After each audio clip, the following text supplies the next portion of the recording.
अवकाळी पावसामुळे शेती पिकांचे त्वरित पंचनामे करून तात्काळ मदत द्या, स्वाभिमानीची मागणी.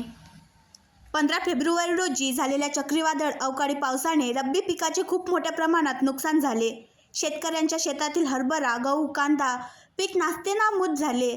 नुकसानीबाबत विमा काढलेल्या शेतकऱ्यांनी तक्रार नोंदविण्यासाठी आटोकाट प्रयत्न केला, परंतु कंपनीचे पोर्टल बंद असल्याने शेतकऱ्यांची ऑनलाईन तक्रार होऊ शकली नाही.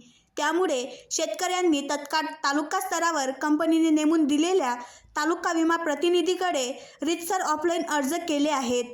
त्या दिलेल्या अर्जाबाबत कृषी विभाग कार्यालयाने कंपनीकडे पाठपुरावा करून पंचनामे करण्यासाठी सूचना करून नुकसानग्रस्त शेतकऱ्यांना तत्काळ पीक नुकसानीची विमा रक्कम देण्यात यावी.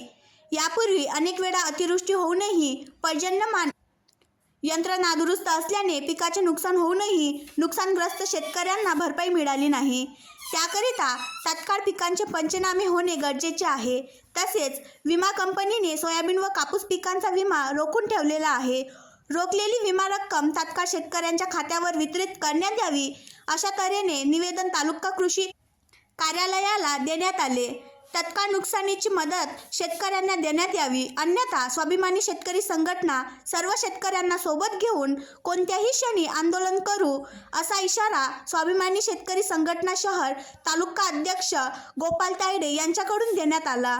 यावेळी स्वाभिमानीचे संतोष खेडे, सचिन दिडोकार, अनिल दिडोकार, शिवा पल्हाडे, रामा शेंडे, रवींद्र शेकोकार, संजय काठोडे यासमेत अनेक शेतकरी उपस्थित होते.